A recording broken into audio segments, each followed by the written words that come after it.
평안하십니까? 2022년 1월 11일 말씀 묵상 기도와 함께 시작하겠습니다. 우리 함께 기도합니다. 사랑과 은혜가 풍성하신 하나님 아버지, 이 시간도 말씀과 기도의 자리로 나와 하나님의 은혜를 구합니다. 우리가 살고 있는 이 세상을 또 우리의 인생을 하나님 말씀에 비추어서 깨닫고 오늘 하루를 주와 동행하며 하나님을 기쁘시게 하며 하나님 은혜 가운데 감사하며 살기를 원합니다. 우리 안에 살아계신 성령 하나님께서 우리로 말씀을 깨닫게 하시고 또 하나님을 향한 기도 가운데 하나님께서 주시는 위로와 소망을 누릴 수 있도록 도와주옵소서. 주 예수 그리스도의 이름으로 기도하옵나이다. 아멘.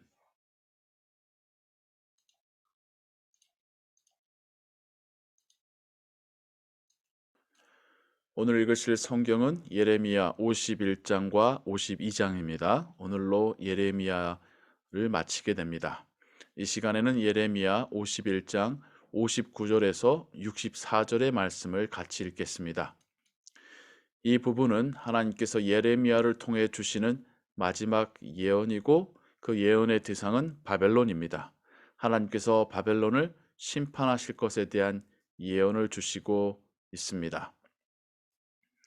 유다의 시드기야 왕 제4년에 마세야의 손자 네리야의 아들 스라야가 그 왕과 함께 바벨론으로 갈 때에 선지자 예레미야가 그에게 말씀을 명령하니 스라야는 병참감이더라.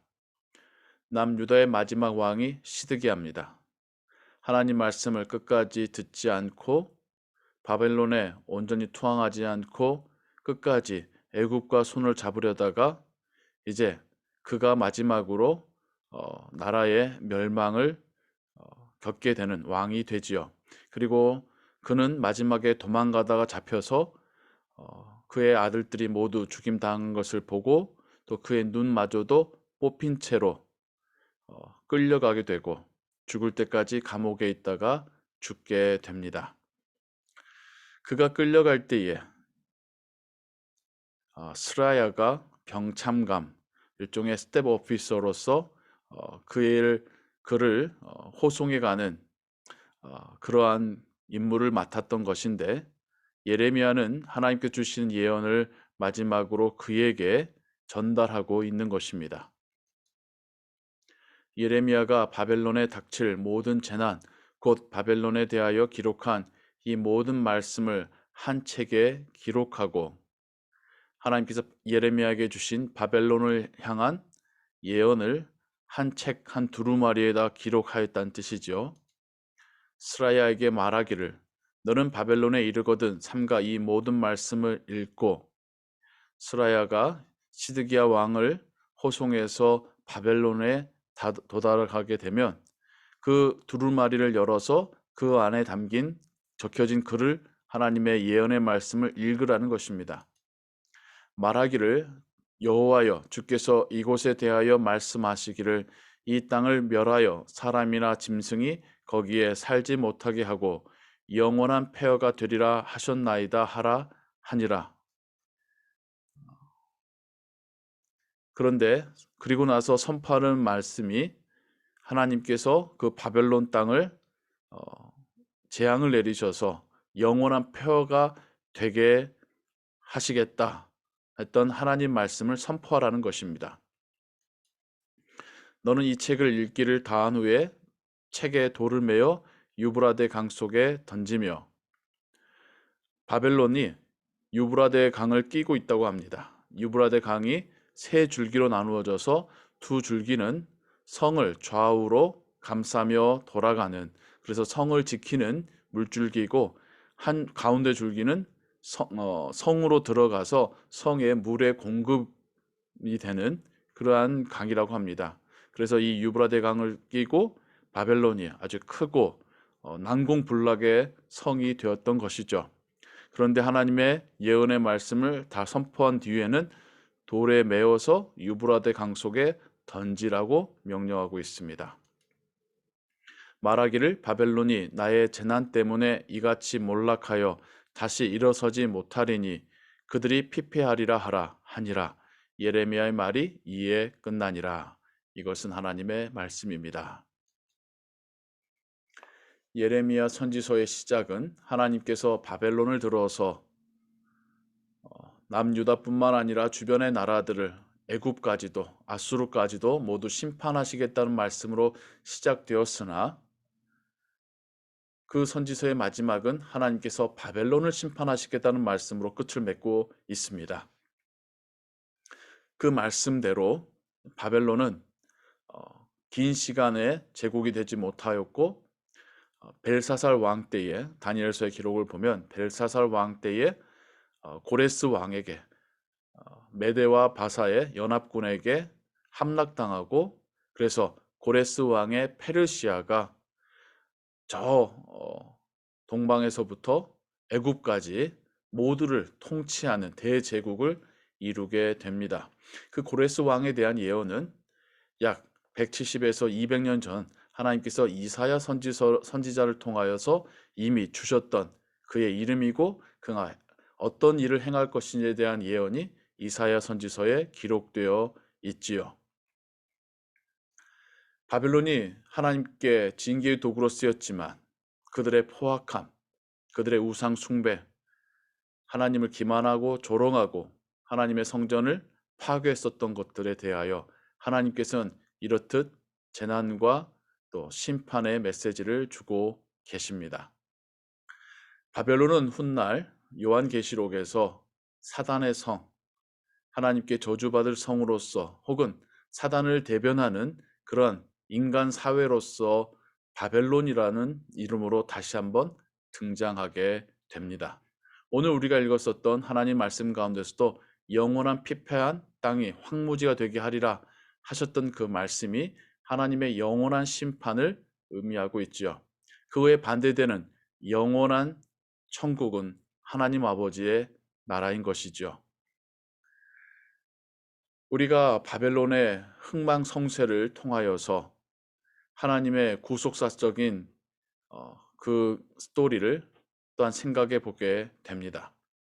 바벨론의 모습이 마치 사단과 닮은 점이 있습니다. 그들이 흥왕하고 커지고 세력을 갖게 되고 그 세력으로 그 폭력을 휘두르며 세상을 정복할 때에는 자신들이 모든 것을 이룰 것처럼 자신들의 성공이 끝이 나지 않을 것처럼 착각합니다. 하지만 그것이 단지 하나님께서 심판하실 자들에 대하여서 그 심판을 위하여 허용하시고 잠시 버려두신 것뿐이라는 것이죠. 하지만 그 바벨론의 포악함과 우상 숭배와 하나님에 대한 불경의 때 이후로 하나님께서 바벨론도 심판하시듯이 하나님은 사단을 잠시 버려두셨다가 훗날 다시 심판하실 것입니다. 사단을 심판하실 때는 영원한 무저갱에 사단을 가두셔서 다시는 하나님의 나라를 하나님의 백성을 괴롭히거나 망가뜨리지 못하게 하실 것입니다. 그 이후에 찾아오는 나라를 통하여 하나님께서 이스라엘 민족을 회복시키셨듯이 하나님께서는 영원한 나라를 통하여서 하나님과 또 그 백성의 거주함을 동거함을 이루시고 또 영원한 교제를 이루시게 될 것입니다. 우리가 살아가는 이 세상 속에서도 그 역사를 보아서도 영원한 인간의 나라는 없었습니다. 아무리 뛰어난 왕이었다 할지라도 그에게는 주어진 수명이 있었습니다.